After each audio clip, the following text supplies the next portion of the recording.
Vamos nessa aula iniciar o estudo da classificação dos argumentos. Como classificar os argumentos que nos apresentam no dia a dia? E vamos começar classificando o que é que entendemos por um bom argumento. Olha, eu diria o seguinte: um argumento é bom quando as suas premissas são verdadeiras e justificam a sua conclusão. Só isso tudo.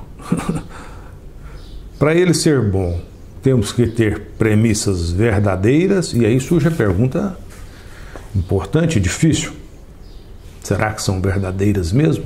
E quando é que são verdadeiras? Puxa, sempre temos problemas com isso. Saber se algo é ou não realmente verdadeiro. Além disso, tais premissas devem justificar a conclusão. Bom, mas o que significa justificar a conclusão? Então, uma definição simples, porém bem problemática. Mas vamos continuar com ela por enquanto. Veja no esquema o que é um bom argumento.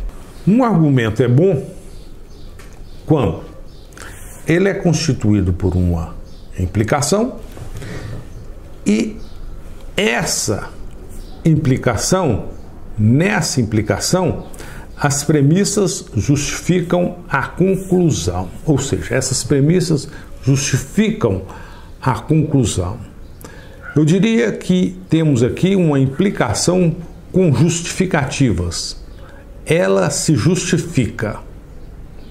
E além disso, as premissas são verdadeiras. E nesse caso, o argumento é bom porque sabemos, de maneira até mesmo intuitiva, que se temos premissas verdadeiras e se essas premissas justificam a conclusão, podemos, disso tudo, inferir a conclusão.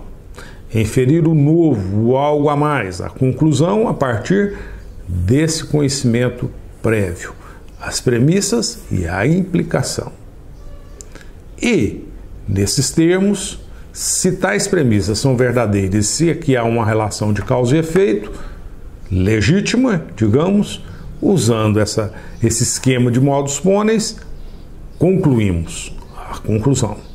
E nesse contexto temos um bom argumento, pois estamos seguros de que a nossa conclusão será também verdadeira.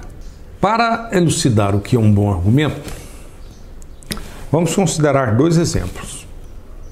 E sempre perguntar: será que esses exemplos que estamos apresentando são bons argumentos? Será que é um bom argumento? Na verdade, quando não é bom, é fácil de ver que não é bom. A questão é saber se é bom, porque parece que sempre ficamos em dúvida. Veja um exemplo. Temos aqui um argumento e faremos a seguinte pergunta: é esse argumento um argumento bom? Observem o argumento: ser humano implica ser mortal. Isso é, o que eu estou querendo dizer aqui de uma maneira esquemática? Se um indivíduo é um ser humano, então esse indivíduo é mortal. Olha, para nós, essa premissa justifica a conclusão. Por quê? Dado que alguém é um ser humano, eu concluo que ele é mortal. Mas por que essa premissa justifica essa conclusão? Estou querendo saber por que isso. Essa é uma bela questão. E muitos diriam o seguinte: puxa, eu concluo do fato de que o indivíduo é humano, daí eu concluo que ele é mortal, porque até hoje todos os humanos que eu vi e dos quais eu tive notícia, eles morreram. Por isso, continuarão morrendo. Ou seja, essa é uma implicação na qual a premissa justifica a conclusão. Daí, eu tenho aqui uma premissa. O Zé. O Zé é humano. Isso para mim é verdadeiro, eu certifico, eu vejo o Zé, eu olho o Zé, eu conheço o Zé. O Zé é um ser humano, dado o resultado do que eu percebo do Zé. Portanto, dado que o Zé é humano, tal fato, o argumento, convence que ele é mortal. Esse me parece um bom argumento. Como veremos na sequência nesse curso, até isso que parece ser muito óbvio, quando pensamos a respeito, temos problemas. Ou seja, até essa história de que se é humano, então é mortal, puxa, por que essa implicação ela realmente estabelece uma relação de causa e efeito? Quando pensamos nisso e admitimos isso como verdadeiro, isso é, essa implicação como verdadeira, estamos usando uma coisa chamada indução. Vamos falar um pouco mais sobre indução na sequência. Veremos que até aqui temos alguns problemas. Vamos considerar agora um outro argumento. E de novo, vamos perguntar, será que ele é bom? Considere agora o seguinte argumento. Estudar lógica implica saber lógica. Olha, estamos perguntando se esse é um bom argumento. E a resposta imediata é que não é bom. E não é bom porque, nesse caso, a premissa não justifica a conclusão. O fato de alguém estudar lógica não implica que a pessoa saiba lógica, aprenda lógica. Essa é a nossa esperança aqui nesse curso. Se você estudar lógica, você aprenderá. Mas, infelizmente, nem sempre isso ocorre. Zé estuda lógica. Digamos que isso seja verdadeiro, pois o Zé é meu aluno. E eu sei que ele é meu aluno. Mas, então, desse argumento e dessa premissa, será que eu concluo que o Zé sabe lógica?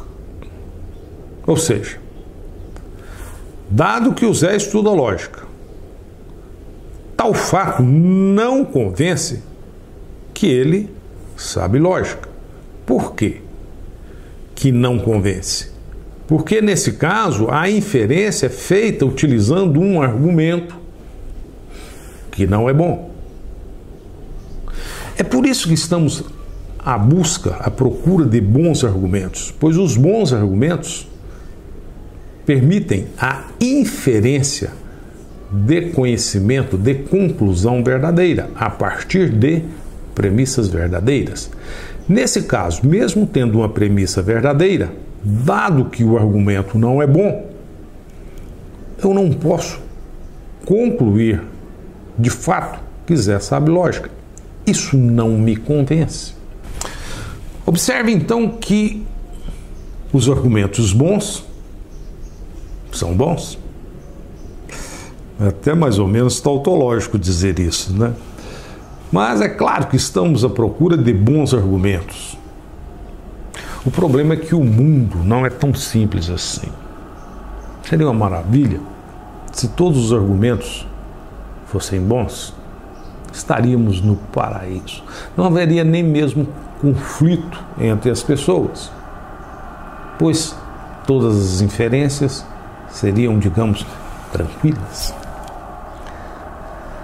Por que é difícil encontrar bons argumentos?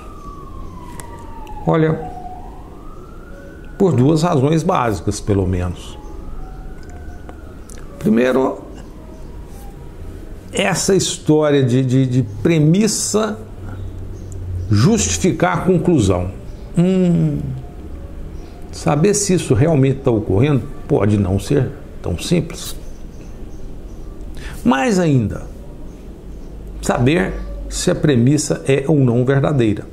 É claro que nos exemplos que consideramos isso foi fácil. Eu olhei para o Zé e concluí. Zé é meu aluno, por exemplo. O Zé é humano.